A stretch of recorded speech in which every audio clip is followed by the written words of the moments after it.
تو کیا ہوتا؟ صحابہ نے پوچھا کیا ہوتا؟ فرمایا میں تم کو نماز پڑھا رہا ہوتا اور حالت نماز میں میری امی کو میری ضرورت پیش آتی اور میری امی مجھے آواز دیتی میرے پاس آؤ، میرے لال میرے پاس آؤ۔ حضور نے جو جملے کہے وہ نہیں کہتا، لیکن بہرحال یوں مفہوم کے طور پہ میرے لال میرے پاس آؤ۔ تو صحابہ کہتے ہیں حضور کیا ہوتا؟ آقا فرماتے میں نماز چھوڑ کر لبیک کہتے ہوئے اپنی امی کی بارگاہ میں حاضر ہو جاتا۔ آپ سے پوچھتا ہوں حضور جب حج کو گئے نا، حج کو جانے سے پہلے جو نبی کعبے کا کعبہ ہے، حج کو جانے سے پہلے آقا علیہ السلام اپنی امی کے مزار پر گئے اور مزار پر جا کر جب واپس آئے تو حضور اتنا خوش تھے، ماں سے مل کر، امی سے مل کے اتنا خوش تھے۔ اماں عائشہ کہتی ہے جیسے 14ویں رات کا چاند تمتماتا ہے ایسے حضور کا چہرہ تمتما رہا تھا۔ میں نے کہا آقا بہت خوش ہیں آج؟ تو کہا ہاں کیوں نہ خوشی ہو، کیونکہ میں اپنی امی کے مزار پہ گیا تھا، مقام ابوا میں میرے نبی کی امی جان کا مزار ہے۔ تو کہا کہ میں امی کے مزار پہ گیا تھا، امی کے مزار پہ گیا تو اللہ نے مجھ سے کہا محبوب آپ کی امی کو آپ آواز دیجیے، آپ کی امی کو آپ آواز۔ نبی نے کیسے آواز دیا ہوگا یہ مجھے نہیں پتا، لیکن میں تصور کرتا ہوں دو آواز۔ ایک تو دفن کرنے کے بعد آواز دی تھی امی جان تم کہاں چلی گئی؟ اس وقت میرے نبی کی عمر صرف 6 سال، کتنی؟ امی جان کہاں چلی گئی یہاں؟ اور کہا تھا آپ کو تو پتا ہے نا کہ تمہارے بیٹے کا کوئی نہیں ہے، تم بھی چھوڑ کے چلی گئی۔ حضرت ام ایمن نے سینے لگا کے کہا تھا اے شہزادے ایسا نہ کہو، سینے چمٹایا تھا۔ بہت طویل داستان ہے، میرا بہت پیارا سا عنوان ہے یہ نبی کی امی جان، لیکن وقت کی نزاکت کو دیکھتے ہوئے میں مختصر کر رہا ہوں۔ اللہ اکبر۔ تو کہا امی جان آپ مجھے چھوڑ کے چلی گئی، تو ام ایمن نے چمٹا لیا ایسا نہ کہو شہزادے۔ اور جب اپنی اونٹنی پہ بٹھایا اپنے آگے تو حضور جب مقام ابوا سے جا رہے تھے تو پلٹ کر اپنی ماں کے مزار کو دیکھتے تھے، پلٹ کر اپنی امی کے مزار کو دیکھتے۔ کیا ماں سے 6 سال کی عمر میں بھی اتنا پیار تھا کہ حضور پلٹ۔ جب میں گیا وہاں تو میں نے ساتھیوں سے کہا کہ یہاں ایک سنت پر اور عمل کر لو، جب یہاں سے ٹیلے سے اترو تو پلٹ کر دیں، کیونکہ میرے نبی پلٹ پورے مجمع پہ وہ رقت تاری ہوئی۔ خدا کی عزت کی قسم، میں اللہ کی قسم کھا کے کہتا ہوں میں نے دنیا بھر کے ہر بڑے ولی کی مزار پہ حاضری دی۔ لعنت اللہ علی الکاذبین، جھوٹوں پہ اللہ کی لعنت۔ جو میرے ساتھ تھے وہ گواہی دیں گے، میرے بڑے بھائی قاری رضوان صاحب بلبل باغ مدینہ جو ہماری تنظیم میں بہترین نعت کا ہمارے سینئر ساتھیوں میں سے، اور بھی احباب تھے۔ ہم نے غوث پاک کے مزار پہ حاضری دی۔ غوث پاک کا بے دام غلام ہوں، خانہ آزاد غلام ہوں، میرے ماں باپ ان کے غلام، میرے دادا دادی ان کے خاندانی غلام ہیں ہم غوث پاک کے۔ میں نے غوث پاک کے مزار پہ حاضری دی، غریب نواز کی بارگاہ میں بار بار حاضری دی، وارث پاک کی بارگاہ میں بار بار حاضری دی، اپنے مرشدان کرام ماریرہ کے سرکاروں میں بار بار حاضری دی۔ اسی طریقے سے کربلا شریف بھی بار بار حاضری دی، نجف اشرف مولائے کائنات کے بھی بار بار حاضری دی، بقیع شریف میں سیدہ فاطمہ کے بھی بار بار حاضری دی مقدر چمکانے کے لیے۔ لیکن ایک سچی بات کہوں، جس کو جو منانا ہے منا لے۔ ہر مزار پہ بڑا لطف آیا، بڑا پیار ملا، بڑی محبتیں ملی، مرادیں پوری ہوئی، لیکن جو کیف، جو لطف جو مجھے سیدہ آمنہ کے مزار پہ آیا، پوری دنیا کے کسی مزار پہ میری وہ کیفیت نہ ہوئی جو کیفیت میری ہوئی۔ جب ہم پلٹ کر دیکھ رہے تھے اور تصور کر رہے تھے کہ 6 سال کی عمر میرے نبی امی جان کہہ کے کیسے پلٹ کر دیکھتے، میں کہتا ہوں آج ہم اپنی ماں سے پیار سے اس لیے کرتے ہیں، لوگ کس لیے کرتے ہیں مجھے نہیں پتا، لوگ کس لیے کرتے ہیں مجھے نہیں پتا، لیکن میں اپنی ماں سے اتنا پیار کرتا ہوں، اللہ اسے نظر بد سے بچائے۔ میں لوگوں کو دوستوں کہتا ہوں اگر کسی عورت سے مرید ہونے کی اجازت ملتی، اسلام نے اجازت دی ہوتی تو میں پھر کہیں جا کے مرید نہ ہوتا، میں اپنی ماں کا مرید بن جاتا۔ لوگ ماں سے کیوں پیار کرتے لوگ جانے، میں ماں سے صرف اس لیے پیار کرتا ہوں کہ میرے نبی نے ماں سے پیار کیا ہے۔ جو نبی پوری کائنات کی جان ہے وہ نبی بھی سیدہ آمنہ کو امی جان کہہ کر کے پکارا کرتے تھے۔ اللہ جو سب کی جان ہے وہ کسی کو امی جان کہہ دے کیا شان ہے اس سیدہ آمنہ کی. تو حضور نے 6 سال کی عمر میں دفن کے بعد پکارا تھا امی جان امی جان. ام ایمن نے سینے لگا کہا تھا ایسے نہ کہو شہزادے. جب جاتے پلٹ پلٹ کے دیکھا تھا اب کب نبی پاک آئے اس بارے میں مجھے کوئی اطلاع نہیں, کوئی تحقیق نہیں. لیکن جب حج کو جانے لگے تو مقام ابوا پر آقا گئے. اللہ نے کہا محبوب اپنی اماں کو آواز دو, اپنی امی جان کو, آپ اپنی امی جان کو پکارو. حدیث پاک میں آتا ہے میرے نبی نے ماں کی قبروں کے پاس کھڑے ہو کر اپنی امی کو آواز دی امی جان. نبی کا آواز دینا تھا کہ قبر سے امی جان بھی باہر آئی اور بابا جان بھی باہر آئے. سبحان اللہ. اور بھی روایتیں امی جان بھی بابا جان بھی باہر آئے. اور پھر میرے آقا نے امی سے بھی ملاقات کی, بابا سے بھی ملاقات کی. اور وہ تو دنیا سے توحید پر ہی گئے تھے, لیکن چونکہ ان کے دنیا کے جاتے وقت ابھی اعلان نبوت نہیں ہوا تھا, وہ ملت ابراہیمی پر دنیا سے گئے تھے, لیکن اب تک امت محمدیہ میں داخل نہیں ہوئے تھے. تو کوئی امت محمدیہ کے برابر نہیں ہے. تو اللہ تعالیٰ نے نبی کی امی جان اور بابا جان کو حضور کے لیے قبر سے ظاہر فرمایا.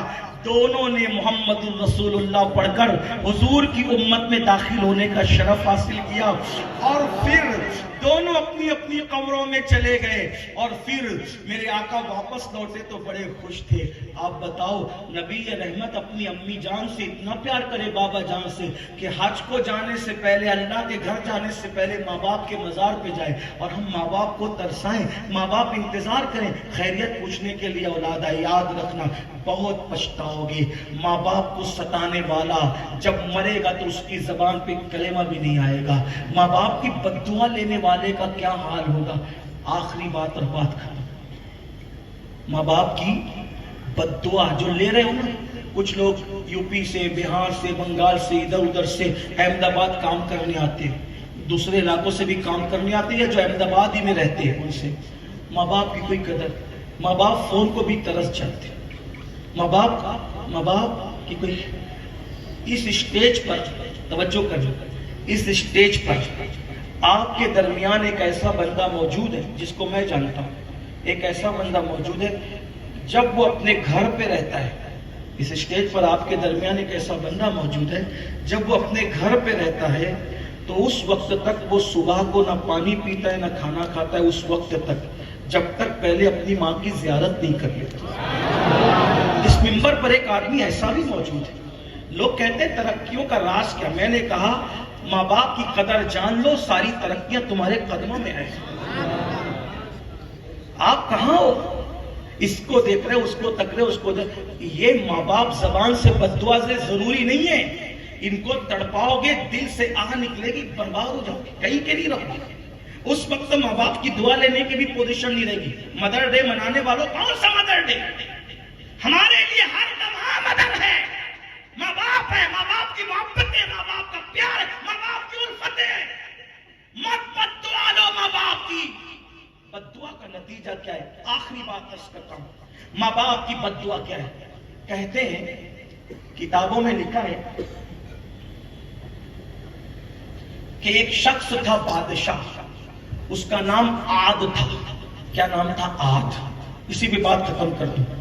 خود کی اصلاح ذات. آج کے بعد ماں باپ سے معافی مانگ لو جو زندہ ہیں. جن کے چلے گئے قبروں پہ جا کے معافی مانگو, اور جمعہ اپنے ماں باپ کے مزار پہ جایا کرو. دفن کر کے بھول نہ جاؤ, قدر کرو تو تمہاری اولاد تمہاری قدر کرے. بہنوں سے بھی کہتا ہوں ماں باپ کی عزت کرو. ماں باپ کی جیسے عزت کرتی ہو اپنے ساس سسر کی بھی عزت کرو. گھروں کے اندر جھگڑا ہے ساس بہو کے اندر, وہ تمہاری جنت کی جنت ہے. بیوی کی جنت شوہر ہے اور شوہر کی جنت اس کی ماں ہے. تو جنت کی جنت سے بھی کوئی جھگڑا کرتا ہے. ایسی نادانی نہ کرو, سب سدھرو, سنورو, بدلو اپنے آپ کو. کہتے ہیں کہ عاد تھا, عاد کے 2 بیٹے تھے. ایک کا نام شدید تھا, ایک کا نام شداد تھا. شدید اور شداد. شدید مر گیا, شداد بادشاہ بن گیا باپ کی جگہ پہ. شداد کا نام لوگوں نے سنا ہوگا, شدید کا عاد کا سنا نہ ہو, شداد کا نام سنا. عاد کا بیٹا ہے شداد, شدید کا بھائی ہے شداد. اس نے آپ نے یہ بھی سنا ہوگا کہ جنت بنا, لیکن یہ اپنی جنت خود نہ دیکھ سکا. کیا وجہ تھی؟ آج میں اس سے پردہ اٹھانا چاہتا ہوں. ابھی تک آپ نے جو بھی سنا ہوگا آپ کی اپنی معلومات ہیں، لیکن شداد اپنی جنت کیوں نہ دیکھ سکا، اس کی وجہ کیا تھی وہ سنیں۔ میں جہاں سے پڑھ رہا ہوں اس کو فقیہ ابو اللیث سمرقندی نے اپنی کتاب میں لکھا، میں وہیں سے پڑھا۔ شداد بادشاہ بن گیا، اس کو پڑھنے کا بہت شوق تھا شداد۔ اس نے آسمانی کتابیں پڑھی، جو اس زمانے کی آسمانی کتابیں تھی، اللہ کی نازل کردہ کتابیں پڑھی۔ اس ہر کتاب میں جگہ جگہ جنت کا ذکر تھا، جہنم کا ذکر تھا۔ جنت جنت جنت کیا؟ اس کی نہریں ہوں گی، اس میں باغ ہوں گے، اس میں درخت ہوں گے، اس میں سونے چاندی کی اینٹیں ہوں گی، بورے ہوں گے، یہ ہوگا وہ ہوگا وہ ہوگا۔ جنت تو جنت ہے، بہت خوبصورت ہے جنت، بہت خوبصورت ہے، بہت خوبصورت ہے، بہت خوبصورت ہے جنت، بہت خوبصورت ہے جنت۔ جنت دیکھنا ہے، دیکھنا ہے، دیکھنا ہے، ماں باپ کو دیکھ۔ دنیا میں اگر جنت دیکھنا ہے ماں باپ، بہت بدترین ہے جہنم، دیکھنا ہے ماں باپ کو دیکھ۔ وہ تمہاری جنت بھی ہے، تمہاری جہنم بھی ہے۔ خدمت کر کے خوش کر لیا تو تمہاری جنت ہے، ناراض کر دیا تو تمہاری جہنم۔ جنت بھی جہنم بھی، ہاں۔ شداد آسمانی کتابیں پڑھی، جنت جنت جنت جنت۔ کبھی موقع ملے گا تو ہم بتائیں گے جنت کتنی خوبصورت، بہت خوبصورت جنت۔ ایسی کوئی جگہ نہیں جسے جنت سے آپ تشبیہ دے سکیں۔ ہاں بس اتنا کہہ سکتا ہوں، خلد جس کو کہتے ہیں میری دیکھی بھالی ہے، توجہ، خلد جس کو کہتے ہیں میری دیکھی بھالی ہے، سبز سبز گنبد ہے اور سنہری جالی ہے۔ سبز سبز گنبد ہے اور سنہری جالی، یار جہاں ہے اس سے بڑھ کر جنت کہاں۔ بہرحال تو شداد آسمانی کتابیں پڑھی، پڑھنے کے بعد جنت کا ذکر پڑھا۔ بادشاہ تھا، اچھا وہ پوری دنیا کا بادشاہ، شداد جو تھا وہ پوری دنیا کا، مشرق سے لے کے مغرب تک اس کی حکومت تھی۔ اب اس نے بنانا ہے جنت۔ جنت کیسی؟ سونے اور چاندی کی اینٹیں، مشک کی زمین، درختوں کے اندر پتیوں میں ہیرے جواہرات پرونے کا کام۔ اس نے سب پڑھ لیا دماغ میں، بڑے بڑے جو اس کے ماتحت بادشاہ تھے دنیا بھر میں، سب سے مشورہ کیا میں جنت بناؤں گا۔ اب چونکہ ننگوں کا کون کیا کرتا ہے، اس نے کہا میں نے جنت بنانا ہے، چاپلوسی میں سب نے کہا بالکل بنائیے، آپ کا حق ہے، آپ بنا سکتے ہو۔ تو اس نے پوری دنیا میں اعلان کرایا اس دور میں شداد نے کہ جس جس کے پاس سونا چاندی ہے سب کا سونا چاندی چھین لو، کیونکہ بھئی جب تک کہ ساری دنیا کا سونا چاندی جمع نہیں ہوگا جنت بنے گی کیسے؟ پوری دنیا کا سونا چاندی انہوں نے چھین لیا۔ پھر اس نے 3000 معمار تلاش کیے، 3000 معمار تلاش کرنے کے بعد اس نے ہر ایک معمار کے ساتھ 1000 آدمی دیے اور کہا پوری دنیا میں جا کر کے الگ الگ خطے میں دورہ کرو، ہماری جنت بنے گی کہاں۔ 10 سال تک کہ وہ جگہ ڈھونڈتے رہے، 3000 کے ساتھ 1000 کتنے ہو گئے؟ ہزاروں کی تعداد، ہر ایک کے ساتھ 1000 آدمی جنت کے لیے جگہ ڈھونڈتے رہے۔ بالآخر ایک مقام پر پہنچے، جہاں دیکھا نہریں تھی، درخت تھے، وہ جگہ پسند کی گئی، یہی جنت بنے گی۔ سونے کی اینٹیں، چاندی کی اینٹیں، یہ موتی، درختوں کو انہوں نے سونے سے ڈھک دیا اور موتی پرو دیے، یہ کیا وہ کیا، سب جنت بن گئی۔ برسوں لگے، کیونکہ کئی سو سال تو اس کی بھی عمر تھی شداد کی، لوگ اس زمانے میں صدیوں جیتے تھے۔ اب ایسا ہوا کہ سونا کم پڑنے لگا۔ دیکھو شداد جنت میں کیوں نہ جا سکے، توجہ، سونا کم پڑنے لگا، جنت تو بن چکی تھی، سونا کم پڑنے لگا۔ شداد نے اعلان کیا جس کے پاس جو کچھ ہے سب چھین لو۔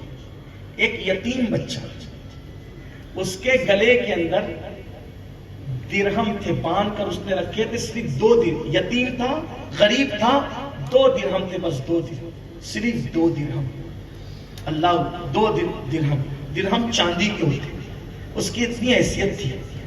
تو شداد کے لوگوں نے کہا کہ یہ بھی پگھال کر کام آ سکتے ہیں۔ اس یتیم کے گلے سے انہوں نے درہم کھینچے۔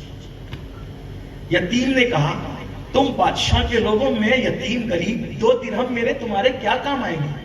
تو کہا شداد کا حکم ہے کہ وہ جنت بنا رہا ہے اور وہ جنت تیار ہو چکی ہے، بس اختتامی معاملہ ہے، یہ وہیں لگیں گے۔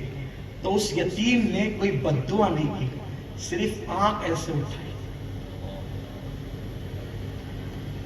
ٹوٹا ہوا دل، آنکھ اٹھائی، آنکھ اٹھا کر اتنا سوچا کہ کیا سب بادشاہوں کی چلے گی؟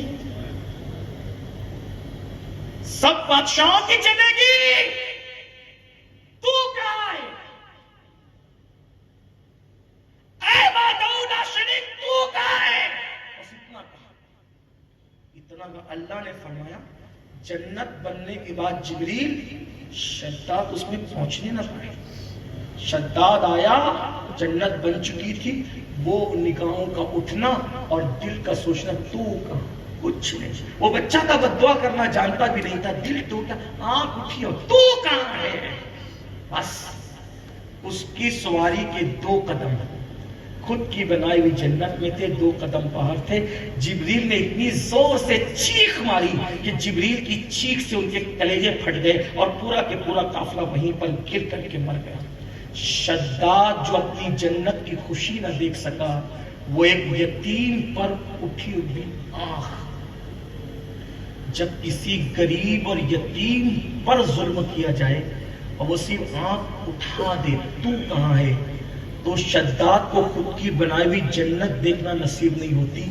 تو جو اولاد اپنے ماں باپ کو خون کے آنسو رلائے، جو اولاد اپنے ماں باپ کو گھر سے نکال دے، جو اولاد اپنے ماں باپ کو بھیک مانگنے پہ مجبور کر دے، جو اولاد اپنے ماں باپ کو مسجد کے دروازے پہ بھیک مانگنے کے لیے بٹھا دے، جو اولاد خود کی پسند کی شادی کے چکر میں ماں باپ کو رلا رلا کر کے تکلیف پہنچائے، پریشانی میں ڈالے، سوچو تو صحیح، جب ایک بچے کی اٹھی ہوئی آنکھیں ٹوٹے ہوئے دل کے ساتھ شداد جیسی اس کی جنت کی خوشیاں چھین سکتی ہے، تو ماں باپ کے خون کے آنسو، ماں باپ کا تڑپتا ہوا دل، ماں باپ کی بے چینیاں تمہیں کہاں پہنچائے گی؟ میں اس وقت کسی سے مخاطب نہیں، میں اس وقت اپنی ذات سے مخاطب ہوں۔ اے مسلمانوں، آج گھر جا کر سب سے پہلا کام یہ کرنا، نمبر 1 ماں باپ کو راضی کرنا، نمبر 2 بیوی پہ ظلم کیا ہو تو خود سے معافی مانگنا، نمبر 3 عشاء پڑھ لی ہے تو سبحان اللہ، نہیں پڑھی ہے